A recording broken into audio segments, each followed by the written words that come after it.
Okay, so 2.2, the second half, we will start halfway through 2.2 from where we left off last week.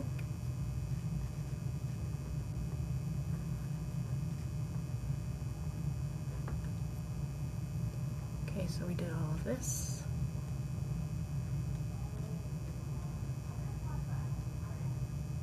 We finished off just after bias here, the bias discussion. Okay, so another technique is called the PSQ3R method.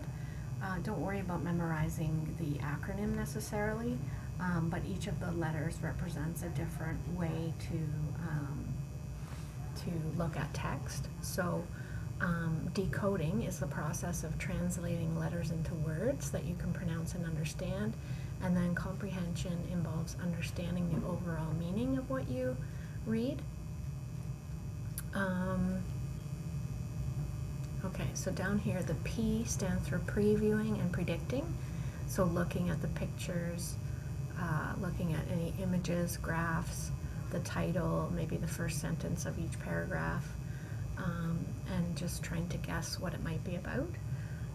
The S stands for surveying, skimming, and scanning. So that's similar to previewing and predicting, looking a little more closely at what the text might be about.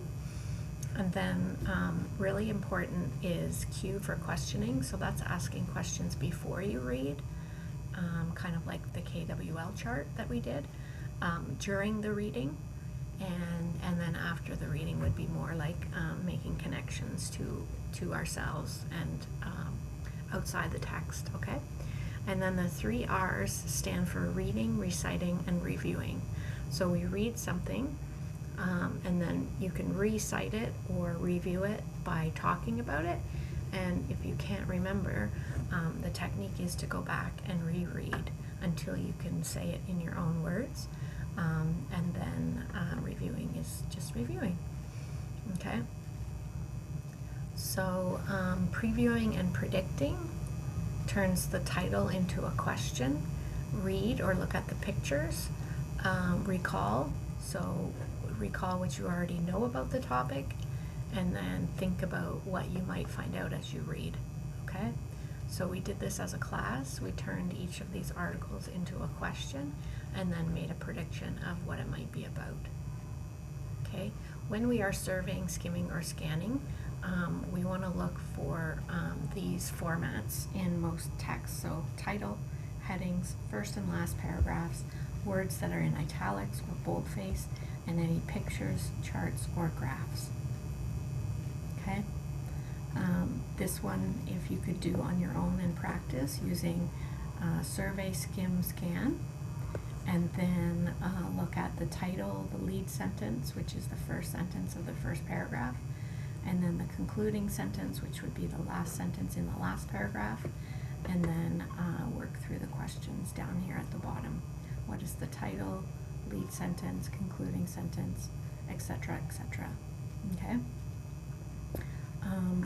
When you expand on the questioning before, during, and after using the PSQ3R method, you want to ask questions all the way through, and it's useful for you to focus on what you're reading, which helps you kind of filter through the stuff you don't need to remember and focus on the nuggets of wisdom, or the text that has the answers to the questions, without all the extra fluff that you don't need to know or remember.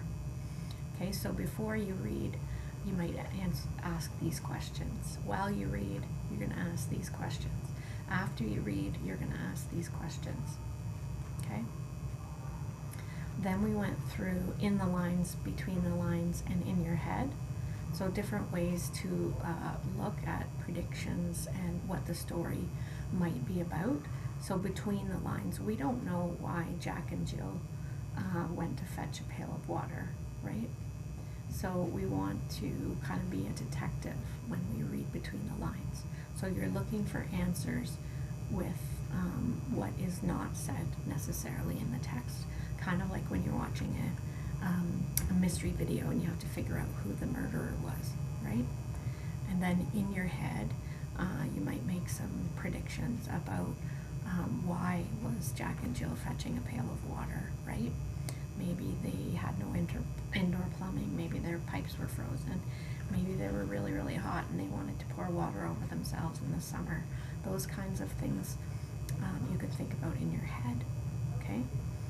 There's another article that you can practice. So scholars pay students to get good grades. You can go through that article and practice recording 3 questions before reading, while reading, after reading, and then the 3 main points, keeping into consideration these questions from above.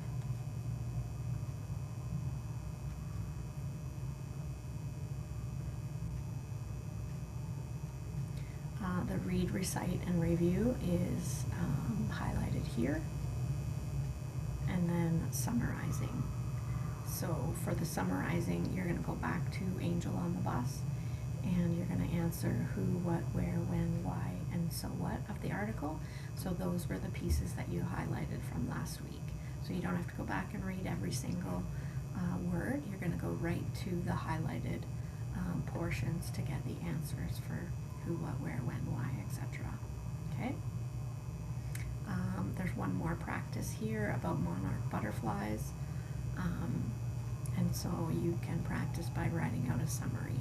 None of that is going to be submitted, so it's just practice for you.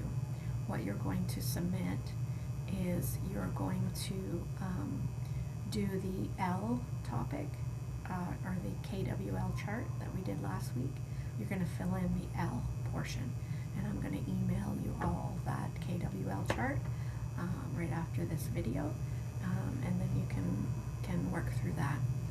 Okay, just hit join the discussion and email if you have any questions. Thank you.